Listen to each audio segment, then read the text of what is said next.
사랑하는 성도 여러분, 바늘 가는데 실 간다라는 우리 말 속담이 있습니다.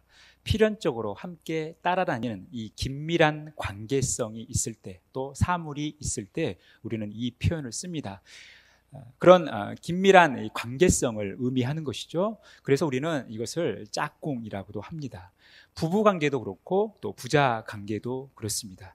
이런 관계는 뗄래야 뗄 수 없는 필연적인, 늘 함께 해야 하는 관계라는 것입니다. 하나님께서는 우리와 관계를 맺으시고, 하나님께서는 성경 곳곳에서 하나님과 우리와의 관계가 어떤 관계인가를 말씀하십니다. 하나님이 창조주가 되시고 우리가 피조물이 되신다라는 거죠. 하나님께서 우리의 아버지가 되시고 우리는 그분의 자녀가 된다라는 것입니다.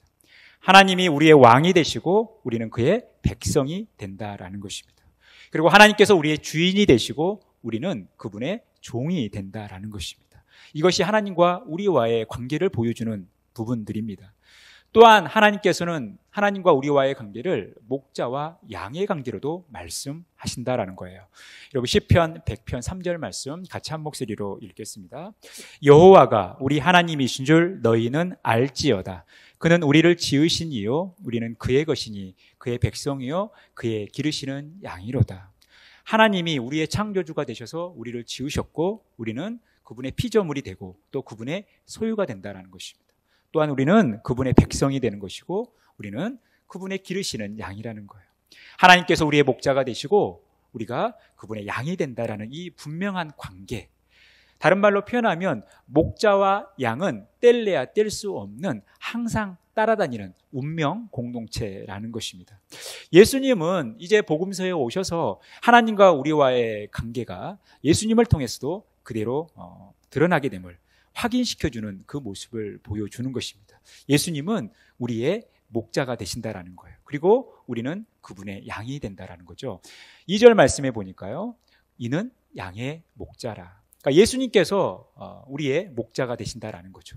양인 우리의 목자가 되셔서 우리의 삶을 어떻게 하시는 겁니까? 예수님께서 친히 우리의 삶을 인도하시는 거죠. 3절 말씀, 문지기는 그를 위하여 문을 열고 양은 그의 음성을 듣나니 그가 자기 양의 이름을 각각 불러 인도하여 내느니라. 그러니까 양에게 있어서 목자는 굉장히 특별한 존재라는 거예요. 그냥 통틀어서 그들을 인도하는 것이 아니라 양 한 마리 한 마리의 이름을 불러가면서 인도한다라는 거예요. 우리가 같이 모여서 하나님을 예배하고 하나님을 섬기지만 그냥 하나님께서는 그냥 우리를 한 그룹으로만 여기시는 것이 아니라 우리 한 사람 한 사람을 기억하시고 우리 한 사람 한 사람을 부르시고 인도하신다라는 거예요. 이런 세밀하신 목자의 모습을 오늘 본문은 우리에게 보여주고 있어요. 그러니까 예수님은 우리의 목자라는 것이죠. 양의 목자라는 것입니다. 그런데 예수님은 자신을 향하여 나는 양의 목자다라고만 말씀하지 않고 또 다른 말씀을 하셔요. 7절 말씀 같이 한 목소리 읽겠습니다. 그러므로 예수께서 다시 이르시되 내가 진실로 진실로 너희에게 말하노니 나는 양의 문이라. 예수님은 지금 진실로 진실로 말씀하고 있어요. 그러니까 이 말씀은 굉장히 강조되어지는 예수님의 진정성이 드러나는 말씀 아닙니까? 그러면서 예수님이 자신을 향하여 나는 양의 문이다라고 말씀하고 있어요. 예수님께서 우리의 목자가 되셔서 우리의 삶을 인도하신다라는 것은 우리가 이해가 되지 않습니까? 굉장히 이것은 당연한 거죠. 양에게는 목자가 필요하기 때문에 예수님이 우리의 목자가 되신다는 것은 우리가 자연스럽게 받아들일 수 있는 일이고 이것은 너무나 당연한 거예요. 그런데 예수님께서는 지금 자신이 양의 목자뿐만 아니라 양의 문이다라고 말씀하고 있어요. 그런데 여러분, 양의 목자와 양의 문은 엄연히 다르죠. 양의 목자는 양들을 이끌어가는, 양들을 돌보는 실제적인 존재예요. 하나의 생명체인 것이죠. 그런데 양의 문은 무엇입니까? 엄밀하게 말해서 이 양의 문은 양 우리의 문이라는 거예요. 이것은 이 양들이 거해야 할 이 우리를 향해서 가는 그 관문이 양의 문인 거예요. 양 우리의 문이라는 것입니다. 그러니까 이 문을 거치지 않고는 우리 안으로 들어갈 수 없는 거죠. 그러면 예수님께서는 왜 이런 서로 다른 성질의 이 모습으로 자신을 향하여 양의 문이다, 또 양의 목자라라고 말씀하셨겠냐라는 거예요. 왜 예수님께서 이와 같은 말씀을 하셨겠습니까? 우리는 오늘 이 의미를 함께 살펴보면서 예수님께서 양의 목자가 되시고 예수님께서 양의 문이 되신다라는 것이 무엇을 의미하는지 함께 묵상하면서 그 이유를 찾아가면서 오늘 우리가 회복하고 능력으로 갖추어야 할 41번째 이야기를 나누고자 합니다. 여러분, 우리가 이 예수님의 말씀을 바라보고 이 예수님의 이 생각, 또 우리의 삶 가운데 다가오시는 이 예수님의 모습을 생각하는 데 있어서 여러분, 우리가 바라볼 것이 있어요. 이것은 양의 특징을 이해해야 된다는 거예요. 우리가 이 예수님의 말씀을 이해하기 위해서는 양의 특징을 이해해야 되는데, 양은 4가지 필요가 충족되었을 때 움직인다라는 거예요. 첫 번째 특징이 뭐냐면 모든 두려움에서 벗어나지 않으면 누우려고 하지 않는다라는 거예요. 그러니까 이 양은 굉장히 겁이 많은 동물입니다. 겁이 많으니까 자신이 가지고 있는 이 두려움에서 벗어나지 않으면 절대 누우려고 하지 않아요. 편하게 쉬려고 하지 않는다라는 거예요. 이게 양의 첫 번째 특징입니다. 두 번째 특징은 뭐냐면 양은 이 집단 생활을 하지 않습니까? 그래서 이 사회성이 있는 존재예요. 그러다 보니까 자기들끼리 서로 싸우고 있을 때 절대 누우려고 하지 않는다라는 거예요. 이게 양의 습성이에요. 세 번째 특징은 뭐냐면 팔이나 기생충 때문에 괴로울 때 누우려고 하지 않는다라는 거예요. 팔이나 기생충이 있을 때 몸이 되게 가렵거나 귀찮을 수 있지 않습니까? 그래서 그런 것이 있을 때 괴로울 때 누우려고 하지 않는다라는 거예요. 이게 양의 습성이에요. 네 번째 특징은 뭐냐면 배부르게 꼴을 먹지 않는 한 누우려고 하지 않는다라는 거예요. 그러니까 배가 부르지 않는 상태에서는 절대 누우려고 하지 않는 것이 바로 양의 특징이라는 것입니다. 그렇다면 여러분, 이 양의 습성이 가지고 있는 이 특징을 보면서 여러분 어떤 생각이 듭니까? 참 예민하구나, 참 까다롭구나, 참 손이 많이 가구나. 여러분, 이게 양의 존재라는 것입니다. 그러니까 양은 이렇게 까다롭고 손이 많이 가는 존재로서, 예민한 존재로서 양에게 필요한 절대적인 존재가 있는데 누구라는 거예요? 목자라는 거예요. 목자. 그러니까 양은 자기가 평안하고 안식을 누리기 위해서 필연적으로 목자의 도움이 필요하다는 거예요. 목자의 성실함과 목자의 근면과 목자의 돌봄이 있어야만 양은 평안한 생활을 할 수 있다라는 거예요. 여러분, 그래서 양에게는 목자가 없어서는 안 되는 귀한 존재라는 것입니다. 그래서 양은 목자를 따라다녀야 되고 철저한 목자의 돌봄과 관리가 있어야 되는 것이 바로 양의 존재 이유라는 거예요. 양은 목자를 이렇게 도움을 받아야 된다는 거예요. 그래서 예수님은 바로 이 양들을 돌보는 존재라는 것이죠. 여러분 9절에서 10절 말씀 보니까요. 내가 문이니 누구든지 나로 말미암아 돌아가면 구원을 받고 또는 들어가며 나오며 꼴을 얻으리라. 도둑이 오는 것은 도둑질하고 죽이고 멸망시키려는 것뿐이요 내가 온 것은 양으로 생명을 얻게 하고 더 풍성히 얻게 하려는 것이라. 여러분, 예수님이 자신을 향하여 내가 문이다라고 말씀하신 이유는 뭐예요? 이 예수님을 통해서만 참된 안식처로 들어갈 수 있다는 거예요. 참된 안전처로 들어갈 수 있다는 거예요. 여러분, 이 양에게 있어서는 환경적인 요소와 관계적인 요소가 다 충족이 돼야 되는 거예요. 환경적인 요소는 뭡니까? 푸른 풀밭과 쉴 만한 묵가죠. 그리고 안전하게 쉴 수 있는 우리죠. 이게 양에게 있어서는 환경적인 요소예요. 양에게 꼭 있어야 되는 환경적인 요소라는 거예요. 또한 관계적인 요소는 뭡니까? 바로 목자인 거죠. 양 곁에는 늘 목자가 있어야지 안전하게 우리 안으로 들어갈 수 있고 또 푸른 풀밭으로 갈 수 있고 쉴 만한 물가로 갈 수 있다라는 거예요.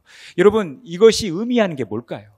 예수님께서 양의 문이 되어주시고 예수님께서 양의 목자가 되신다는 이 이유가 우리에게 보여주는 게 뭘까요? 여러분, 이제 연말이 되면 많은 회식들을 하고 또 가족 모임들을 할 거예요. 그러면 여러분, 우리가 이렇게 회식을 하거나 가족 모임을 할 때 항상 식당을 가는데 주로 어디를 가십니까? 아마 고깃집을 많이 가실 거예요.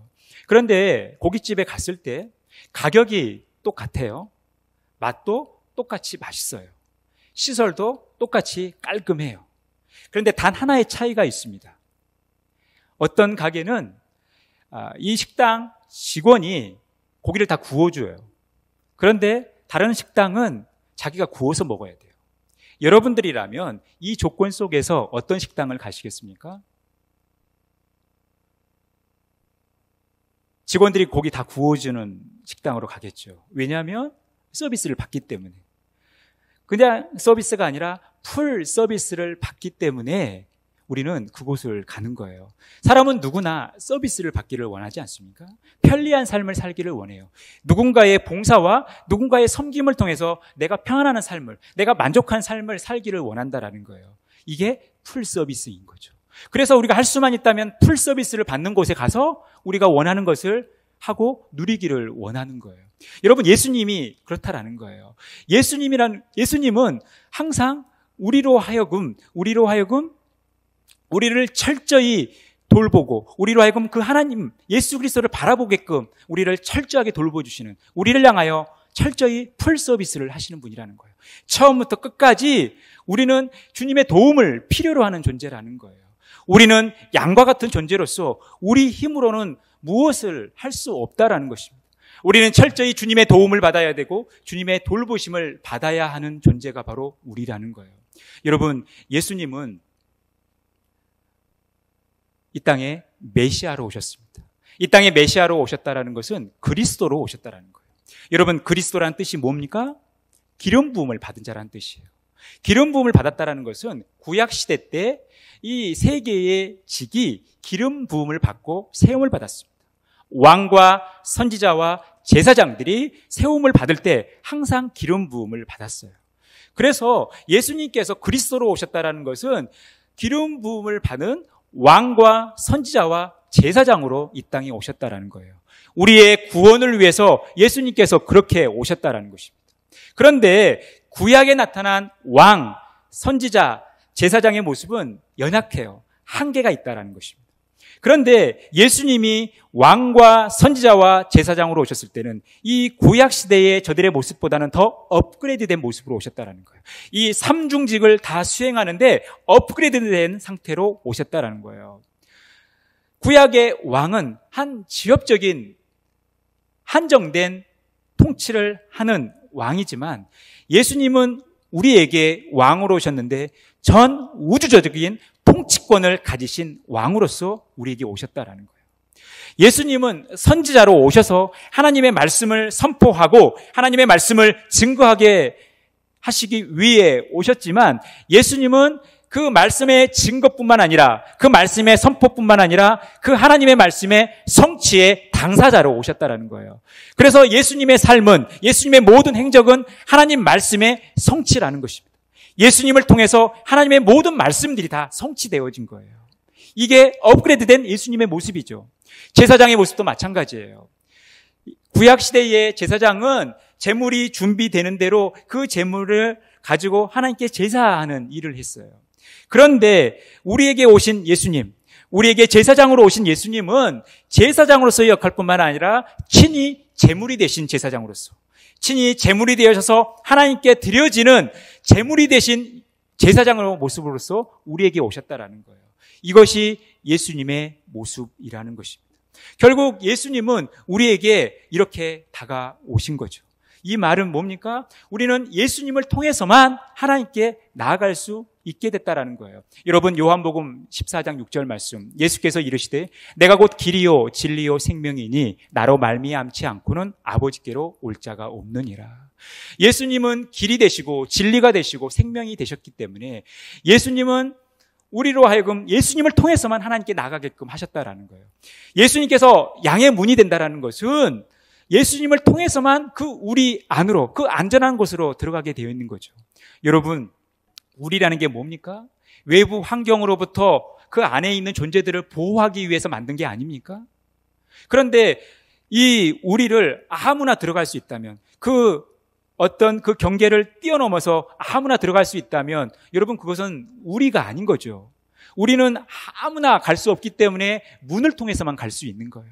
여러분, 우리가 하나님께 아무나 갈 수 있는 것이 아닙니다. 하나의 길밖에 없는 거예요. 그 길이 누구라는 거예요? 예수 그리스도라는 거예요. 예수 그리스도께서 길이요 진리요 생명이 되시기 때문에 우리가 예수님을 통해서만 하나님께 나아가는 은혜를 누린다라는 거예요. 오직 예수 그리스도뿐이라는 거예요. 그래서 구원을 얻을 만한 다른 이름을 하나님께서 우리에게 주신 것이 없어요. 사도행전 4장 12절에서 말씀하는 것처럼 차나 인간이 구원받을 만한 이름을 예수 그리스도 외에 우리에게 주신 적이 없기 때문에 우리는 예수 그리스도를 믿음으로만 구원을 받는 거예요. 다른 종교에서 이야기하는 것처럼 여러분, 우리가 선한 일을 하고 착한 행실을 많이 해서 덕을 많이 쌓아서 천국 가고 구원받는 것이 아니라 오직 예수 그리스도를 믿음으로만 구원받는 거예요. 이게 예수님께서 양의 문이 되신 거예요. 양의 문이 되신 거죠. 그리고 베드로전서 3장 18절에 보면 그리스도께서도 단번에 죄를 위하여 죽으사 의인으로서 불의한 자를 대신하셨으니 이는 우리를 하나님 앞으로 인도하려 하심이라. 우리를 예수 그리스도께서 친히 인도해 주신 거예요. 우리 힘으로 하나님께 나아갈 수 없기 때문에 예수님께서 친히 우리를 인도해 주셨다라는 거예요. 그래서 우리는 예수님을 통해서만, 예수님의 인도하심을 통해서만 하나님께 나아가는 구원을 얻는, 생명을 얻는 길을 얻게 됐다라는 거예요. 여러분, 이것이 무엇을 의미합니까? 예수님께서 우리를 향하여 풀 서비스를 해주셨다라는 거예요. 우리가 할 수 있는 것이 우리의 구원을 위해서 아무것도 없다라는 거예요. 우리에게는 그런 양과 같은 무능함만 있는 거예요. 우리에게는 어떠한 힘도 없는 거예요. 우리에게는 어떤 능력도 없다라는 것입니다. 우리가 구원받는 비결은, 우리가 하나님의 그 은혜에 들어갈 수 있는 유일한 비결은 예수 그리스도뿐이라는 거예요. 예수님은 지금 내가 양의 목자다, 내가 양의 문이다 라는 이 말씀을 통해서 이것을 보여주고 싶으신 거예요. 예수님은 우리를 향해서 풀 서비스를 하고 계시는 분이라는 것을 보여주고 있다라는 것입니다. 사랑하는 성도 여러분, 이 주님의 풀 서비스 때문에 우리가 지금 이 자리에 나와 하나님께 예배하는 것입니다. 여러분, 우리가 어떤 능력이 있거나 우리에게 어떤 의지가 있거나 우리에게 어떤 힘이 있어서 우리가 이 자리에서 예배하는 게 아니라는 거예요. 우리가 오늘 이 예배하는 것 자체도 주님의 크신 은혜라는 것입니다. 주님의 도우심이라는 거예요. 주님의 인도하심이라는 거예요. 우리가 이것을 생각하면서 감격하며 하나님께 예배해야 되는 것입니다. 여러분, 몸이 불편하셔서 예배 못하실 때 많이 있으시지 않습니까? 여러분, 우리가 코로나 기간 동안에 예배당에 오고 싶으셔도 여러분 못 오실 때가 얼마나 많았습니까? 여러분, 그 시간들이 끝나고 우리의 몸이 회복되어지고 또 방역이 풀리고 우리가 현장에 나와서 이 예배할 때 여러분, 이 현장에서 하나님을 만나고 하나님께 예배하는 일들이 여러분 얼마나 감격스러웠습니까? 주의 은혜가 아니면 이것을 설명할 방법이 없는 거예요. 여러분, 예수님은 우리를 돌보시되 우리를 향하여 섬기시되 풀 서비스로 우리를 섬기셨다라는 것입니다. 그런데 오늘 예수님은 자신을 향하여 양의 문이다, 양의 목자다라고 말씀하시면서 그냥 목자가 아니라 어떤 목자라고 말씀하십니까? 11절과 14절에 보면 나는 선한 목자라는 거예요. 다른 말로 표현하면 나는 착한 목자라는 거예요. 나는 좋은 목자라는 것입니다. 여러분, 요즘에 여러분 식당이나 가게에 가면 그 이름 앞에 수식어가 붙어요. 어떤 수식어가 붙냐면 착한 가게, 착한 식당, 이런 수식어가 붙습니다. 굉장히 맛이 좋아서 사람들로부터 만족이 넘치는 가게, 식당, 또 맛이 너무 좋아서 사람들로부터 각광받는, 그리고 가격이 너무나 저렴해서 가성비 너무 만족스러운 곳이다라는 이런 가게 앞에, 식당 앞에 착한이라는 그런 수식어가 붙습니다.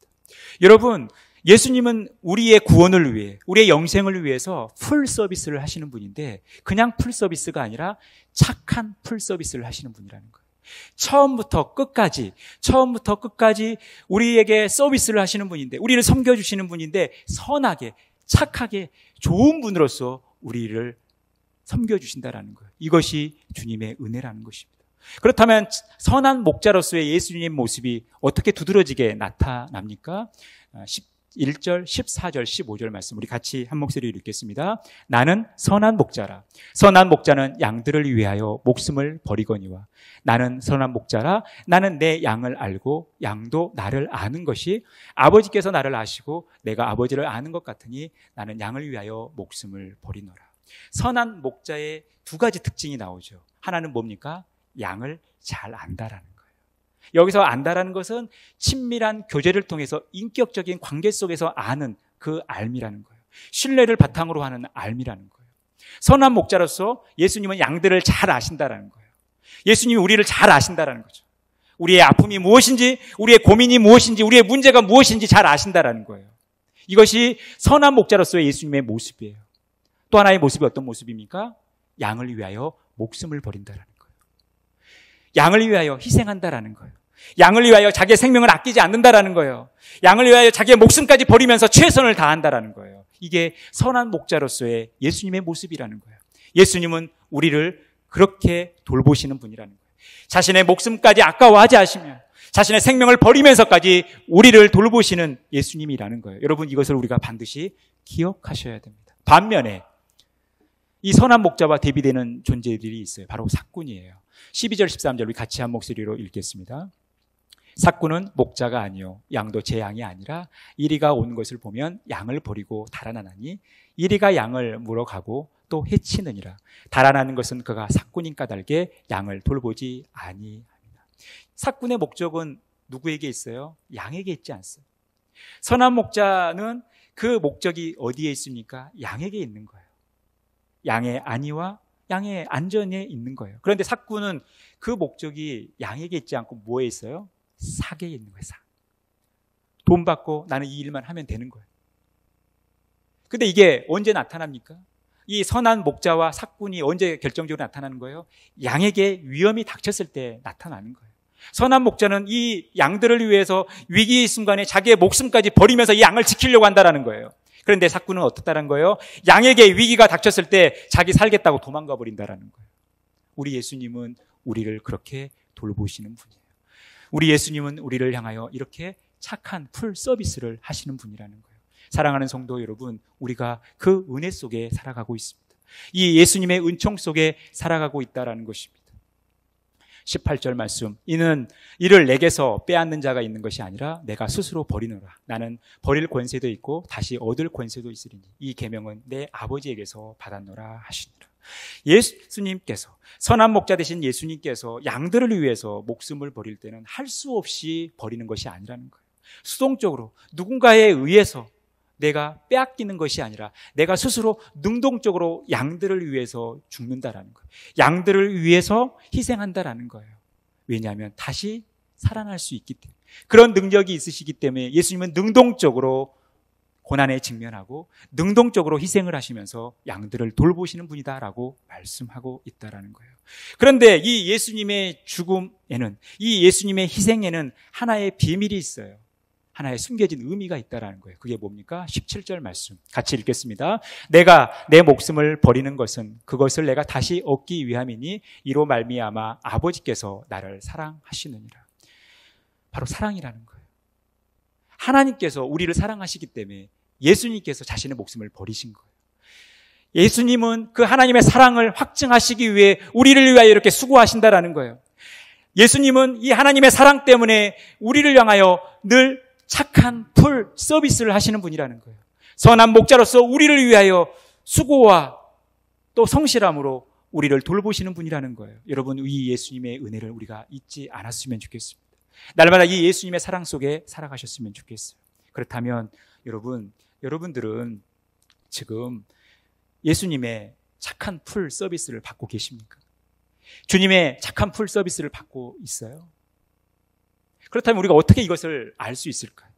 우리가 주님으로부터 착한 풀 서비스를 받고 있다는 증거가 어디에 있겠습니까? 4절에서 5절 말씀 우리 같이 한 목소리 읽겠습니다. 자기 양을 다 내온 후에 앞서 가면 양들이 그의 음성을 아는 거로 따라오되 타인의 음성은 알지 못하는 거로 타인을 따르지 아니하고 도리어 도망하느니라. 여러분, 양은 목자의 음성을 듣게 돼 있다는 거예요. 그리고 그 목자의 음성을 알아듣고 그 목자의 음성을 따라다닌다라는 거예요. 이게 목자를 따르는 양의 모습이라는 거예요. 목자의 돌봄을 받는 양의 모습이라는 거예요. 여러분, 우리가 주님으로부터 착한 풀 서비스를 받는다라는 것은 우리가 날마다 주님의 음성을 듣는다라는 거예요. 그 주님의 음성을 듣고 그 주님 음성대로 살아간다라는 거예요. 그 말씀에 순종하며 살아간다라는 것입니다. 이것이 우리가 주님으로부터 착한 풀 서비스를 받고 있다는 증거라는 거예요. 그러면 여러분, 이 음성을 듣고 있다는 사실, 우리가 주님으로부터 착한 풀 서비스를 받고 있다는 구체적인 모습이 어떻게 나타나는가? 우리가 이 양의 습성의 관점에서 우리가 이것을 함께 점검해 보자라는 것입니다. 첫 번째, 우리가 주님 때문에 두려워하지 않고 평안을 누리고 있냐라는 거예요. 주님이 우리를 돌봐주시기 때문에 때로는 우리의 삶 속에서 우리가 좀 두려움이 있을 때, 앞날에 대한 걱정과 염려가 있을 때 주님이 나를 돌보신다는 이 사실로 인해서, 주님이 나와 함께 하신다는 사실로 인해서 우리가 두려워하지 않고 평안을 누리고 있냐라는 거예요. 마음의 평안함이 우리에게 있냐라는 거예요. 이게 우리가 주님으로부터 착한 풀 서비스를 받고 있다는 하나의 증거입니다. 두 번째, 주님 때문에 우리가 다투지 않고 질서를 지키고 있냐라는 거예요. 여러분, 우리는 관계적인 존재예요. 관계적인 존재이기 때문에 나 혼자 살 수가 없어요. 내가 좋든 싫든 다른 사람과 관계를 맺으며 살아가게 되어 있습니다. 그런데 관계적인 존재라는 것은 뭐예요? 늘 갈등이 있을 수 있다는 거죠. 싸울 수 있다는 거예요. 그런데 이 주님의 돌봄 때문에 우리의 갈등이 없고 다투지 않고 질서를 지킨다는 거예요. 여러분, 우리가 주님 때문에 다투지 않고 질서를 지키고 있는가? 이것을 점검하셔야 돼요. 세 번째 증거는 주님 때문에 환경에 흔들리지 않고 안식을 누리고 있냐라는 거예요. 여러분, 우리 인간은 환경적인 존재 아닙니까? 상황에 따라 우리의 마음이 바뀌고 우리의 기분이 달라지게 돼 있어요. 그런데 우리가 주님이 우리를 돌보주시고 주님께서 우리의 삶을 인도해 주시기 때문에 이 환경에 상관없이, 나에게 닥친 내가 처한 이 상황에 상관없이 그것에 흔들리지 않고 요동하지 않고 내 마음에 안식을 누리고 있냐라는 거예요. 우리가 이것을 점검하셔야 된다는 것입니다. 네 번째 증거, 주님의 말씀으로 영적 풍성함을 누리고 있냐라는 거예요. 주님의 말씀으로 우리 안에 이 영적 갈급함이 채워지고 영적으로 배부르냐라는 거예요. 주님의 양식, 이 영적인 양식으로 여러분 우리가 풍성한 삶을 살고 있냐라는 거예요.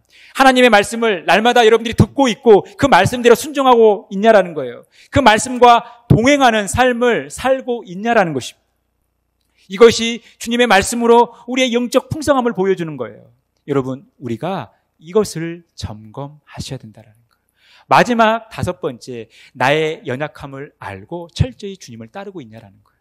여러분, 우리가 양의 습성을 봤을 때 얼마나 양이 약한 존재입니까? 우리도 마찬가지예요. 우리도 하나님 앞에 얼마나 연약한 존재인지 몰라요. 늘 실수하고 넘어지고 낙심하고 좌절하고 그럴 수밖에 없는 존재가 우리예요.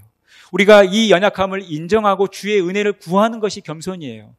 내가 주님을 기쁘시게 할 만한 것이 내 안에 아무것도 없다는 것을 주님 앞에 인정하고 주의 도우심을 구하고 주를 철저히 의지하는 것이 겸손인데, 여러분, 우리가 이 연약함을 깨닫고 인정하고 철저히 주님을 따르고 있는가? 여러분, 이 다섯 가지를 우리가 점검하셔야 돼요.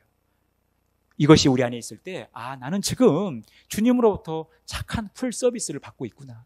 철저히 주님이 나를 돌보고 계시구나라는 것을 아는 거예요. 여러분, 우리가 이것을 회복하셔야 돼요. 이 착한 주님의 풀 서비스를 회복하셔야 돼요. 그러면 우리가 주님으로부터 이렇게 서비스만 받고 끝나냐? 그렇지 않다라는 거예요. 우리가 어떻게 살아야 된다는 겁니까? 우리가 주님으로부터 서비스를 받았기 때문에 우리도 다른 이들에게 서비스를 행하는 삶을 살아가야 된다는 것이죠. 요한일서 3장 16절 말씀 같이 읽겠습니다. 그가 우리를 위하여 목숨을 버리셨으니 우리가 이로써 사랑을 알고 우리도 형제들을 위하여 목숨을 버리는 것이 마땅하니라. 여러분, 예수님께서 우리를 위하여 목숨을 버리셨다는 거예요. 그것이 예수님의 사랑이었고, 그래서 우리도 그 길을 가야 된다는 거예요. 요한일서 3장 16절을 이렇게 읽을 수 있죠. 그가 우리를 위하여 착한 풀 서비스를 하셨으니 우리가 이 서비스를 알고 우리도 형제들을 위하여 착한 풀 서비스를 하는 것이 마땅하니라. 우리도 주님처럼 살아가야 된다는 거예요. 여러분, 내가 연약한 만큼 다른 사람도 연약한 거예요. 내가 열을 할 수 있다고 해서 다른 사람들이 그 열을 할 수 있는 게 아니에요. 5, 6에 그칠 수 있다는 거예요. 하나님께서 우리에게 그런 연약한 존재들을 붙이신다는 것은 주님께서 우리를 향하여 긍휼을 베푸시고 우리에게 은혜를 주신 것처럼, 그래서 우리를 향하여 착한 풀 서비스를 하신 것처럼 우리도 그렇게 살아라는 거예요. 우리도 다른 사람을 향하여 그렇게 섬기는 삶을 살아가라는 거예요. 다른 사람을 위하여 희생하는 삶을 살아가는 것입니다. 주님께서 우리에게 착한 풀 서비스를 하신 것처럼 우리도 착한 풀 서비스를 하면서 다른 사람들을, 다른 형제들을 섬기며 살아가라는 거예요. 이게 예수님의 제자다운 삶, 제자도라는 것입니다. 우리가 이렇게 살아가셨으면 좋겠습니다. 우리가 이것을 회복하고 이것이 우리의 능력이 되었으면 좋겠습니다. 사랑하는 성도 여러분, 우리가 주님으로부터 착한 풀 서비스를 받았기 때문에 우리가 주님으로부터 그 서비스를 받은 것에 만족하지 않고 우리도 다른 이들을 향해 착한 풀 서비스를 할 수 있는 그런 복된 삶을 살아가시기를 바라겠습니다. 이 은혜가 저와 여러분 가운데 가득 넘치기를 간절히 축원합니다.